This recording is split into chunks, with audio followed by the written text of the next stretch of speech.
السلام علیکم ورحمۃ اللہ وبرکاتہ. الحمد للہ الذی بیدہ السماوات والارض والصلاة والسلام علی سید الانبیاء والمرسلین محمد وآلہ وصحبہ اجمعین وبعد. حاضرین و ناظرین، یہ درس نمبر 608 ہے. سورہ اعراف کی 3 آیتوں کی تشریح کی جائے گی. آیت نمبر 7، 8 اور 9. چلیے ان تینوں آیتوں کی تلاوت کرتے ہیں، لفظی ترجمے اور ترجمے کے بعد تشریح کرتے ہیں.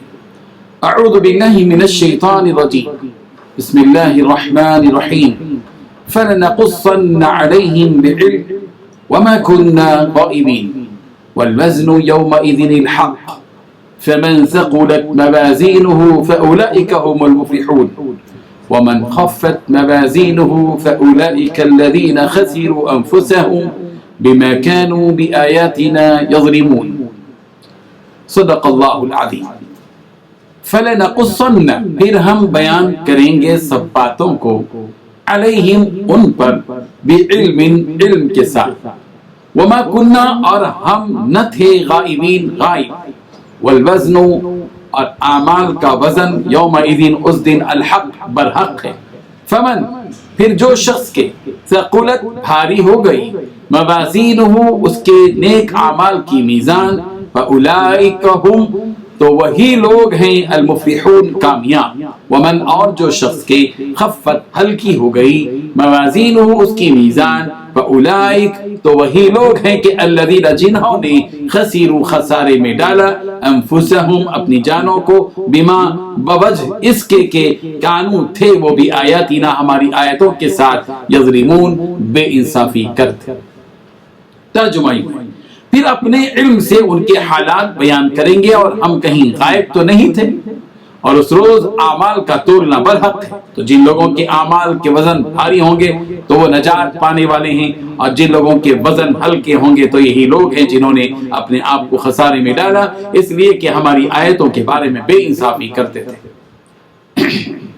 ان 3 آیتوں میں 4 باتیں بیان کی گئی ہیں. پہلی بات، ہم ان کے روبرو علم کے مطابق بیان کر دیں گے اور ہم غائب نہ تھے. دوسری بات، اس دن وزن کا ہونا برحق ہوگا. تیسری بات، جن کے وزن بھاری ہوئے ایسے لوگ کامیاب ہو گئے. اور چوتھی بات، جن کے وزن ہلکے ہوں گے یہ وہ لوگ ہیں جنہوں نے اپنی جانوں کا نقصان کیا اس وجہ سے کہ وہ ہماری آیتوں کے ساتھ ظلم کرتے تھے. بزرگان محترم، سب سے پہلی بات جو اللہ تبارک و تعالیٰ نے یہاں بتائی وہ یہ کہ فَلَنَقُصَّنَّ عَلَيْهِمْ بِعِلْمٍ، ہم علم سے، اپنے علم کے مطابق ان کے روبرو ساری چیزیں بتائیں گے. اس سے مراد یہ ہے، جس کو مفسرین نے بیان کیا، کہ یوضع الکتاب یوم القیامہ فیتکلم بما كانوا يعملون، کہ قیامت کے دن اللہ تبارک و تعالیٰ نام اعمال کو رکھ دیں گے، اور وہ نام اعمال ان ساری چیزوں کو بیان کرے گا جو وہ دنیا کے اندر کیا کرتے تھے. اچھے اعمال ہوں، برے اعمال ہوں، حق پر قائم تھے، حق پر قائم تھے یا باطل پر قائم تھے، حلال کھایا تھا، حرام کھایا تھا، انصاف کیا تھا یا ظلم کیا تھا، احسان کیا تھا یا کسی کا حق مارا تھا، ساری چیزوں کو سارا پول کھول کر رکھ دیا جائے گا. اللہ تعالیٰ فرما رہے وما کننا غائبین، اور ہم غائب نہیں تھے. یعنی جس وقت میں دنیا میں تم نے نیک یا برے اعمال کیے تھے اس وقت ہم تم سے غائب نہیں تھے. ان اللہ تعالی یخبر عبادہ یوم القیامہ، اللہ تعالیٰ قیامت کے دن بتائیں گے، خبر دیں گے ان ساری چیزوں کے بارے میں، بما عمل جو انہوں نے کیا تھا، وہ بما عمل جو کچھ کے کیا تھا، جو کچھ کے کہا تھا، سب بتا دیں گے اللہ تبارک و تعالیٰ. من قلیل و کثیر، چھوٹی بات ہو کے بڑی بات، جلیل و حقیر، بڑی بات ہو کے چھوٹی بات، تھوڑی بات ہو کے زیادہ بات، لأنه تعالی شہید علی کل شیء، اللہ تبارک و تعالی ہر چیز کے گواہ. یہ بات بتا دی گئی. پھر اس کے بعد اللہ تبارک و تعالیٰ ایک اور حقیقت کے بتا رہے ہیں کہ والوزن یومئذ الحق، قیامت کے دن تولا جانا، اعمال کا تولا جانا برحق، اس کا کوئی انکار نہیں کر سکتا. جس طرح آدمی قیامت کے دن کا انکار نہیں کر سکتا.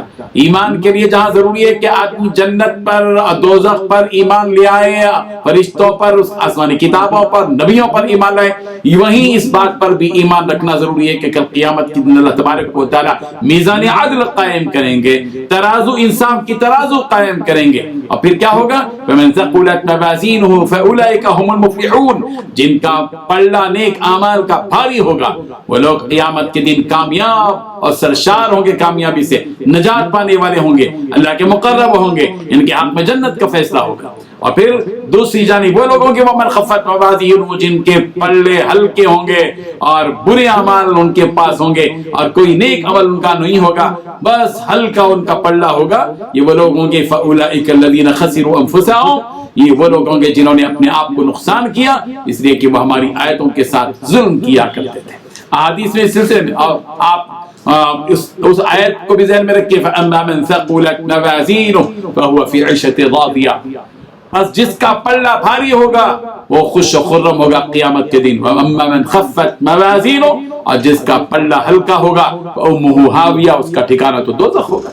حضرت سلمان رضی اللہ عنہ سے روایت ہے، نبی کریم صلی اللہ علیہ وسلم نے ارشاد فرمایا قیامت کے روز اعمال تولنے کی ترازو رکھ دی جائے گی، اور وہ اس قدر لمبی چوڑی ترازو ہوگی کہ اگر اس میں سارے آسمان اور پورے زمین رکھ دی جائے گی تو وہ بھی اس کے اندر آ جائے گی اور جگہ باقی رہے گی۔ اس میزان کو دیکھ کر، ترازو کو دیکھ کر فرشتے اللہ تعالیٰ کی بارگاہ میں عرض کریں گے کہ اللہ یہ کس کے لیے تولے گی، کیا تولے گی یہ ترازو؟ اللہ تعالیٰ ارشاد فرمائیں گے کہ میں اپنے مخلوق میں سے جس کے لیے حساب کرنے کے واسطے تول قائم کروں گا اس کے لیے یہ ترازو ان کے اعمال کو تولے گی۔ یہ سن کر فرشتے عرض کریں کہ اللہ آپ پاک ہیں، جیسا عبادت کا حق ہے ہم نے ایسی عبادت آپ کی نہیں کی۔ حضرت انس رضی اللہ عنہ نبی کریم صلی اللہ علیہ وسلم سے روایت کرتے ہیں کہ نبی کریم صلی اللہ علیہ وسلم نے ارشاد فرمایا قیامت کے روز ترازو پر ایک فرشتہ مقرر ہوگا اعمال کو تولنے کے لیے، انسان اس ترازو کے پاس لائے جاتے رہیں گے اور جو بھی آئے گا وہ ترازو کے دو پلوں کے درمیان میں کھڑا ہوگا، اگر اس کے تول بھاری ہوئے تو فرشتہ ایسی بلند آواز سے پکار کر اعلان کرے گا جسے ساری مخلوق سنے گی کہ فلاں ہمیشہ کے لیے سعادت مند ہو گیا، اب اس کے بد نصیب ہونے کا امکان نہیں۔ اور اگر اس کے تول ہلکے ہو گئے تو فرشتہ ایسی بلند آواز سے اعلان کرے گا جس کو ساری مخلوق سنے گی کہ فلاں ہمیشہ کے لیے نامراد ہو گیا، اب وہ کبھی خوش نصیب ہو نہیں سکتا۔ بہرحال یہ وہ ترازو ہوگی۔ اب سوال یہ کہ کیا اعمال کیسے تولے جائیں گے؟ ظاہر بات ہے کہ ترکاری تولی جاتی ہے اور سونا تولا جاتا ہے، چاندی تولی جاتی ہے، مختلف اشیاء اور اناج تولا جاتا ہے، یہ کیسے ہوگا کہ اعمال تولے جائیں؟ اس کو بہت آسان سی مثال کے ساتھ ہم سمجھ سکتے ہیں۔ اللہ تعالیٰ نے جس انسان کو عقل دی اس انسان نے تھرمامیٹر ایجاد کیا اور گرمی اور سردی کو وہ تھرمامیٹر تولتا ہے، ناپتا ہے، بتاتا ہے کہ کتنے ڈگری گرمی ہے اور کتنے ڈگری میں جو ہے مائنس پہ آ گیا یا پلس میں ہے، کیا ہے بتا دے گا۔ جب انسان کو اللہ نے اتنی عقل دی کہ اس عقل سے انسان گرمی اور سردی کو تول سکتا ہے تو کیا اللہ تبارک و تعالیٰ اپنی قدرت سے انسان کے اعمال کو تول نہیں سکتے؟ اللہ تعالیٰ ضرور تولیں گے ہمارے ہم۔ اس لیے بندہ مومن کو چاہیے کہ زندگی میں عہد کرے کہ میں اپنے اچھے اعمال کو بڑھاؤں گا تاکہ قیامت کے دن میری تول میں بڑھتا رہے اور میں ان برے اعمال سے بچوں گا تاکہ میرا پلہ جو ہے ہلکا نہ ہو۔ اللہ تعالیٰ ہم سب کی ترازو میں ہمارے نیک اعمال کو بڑھا دے اور ہمیں نیک اعمال کرنے کی توفیق عطا فرمائے۔ وآخر دعوانا الحمدللہ۔ لا إله إلا الله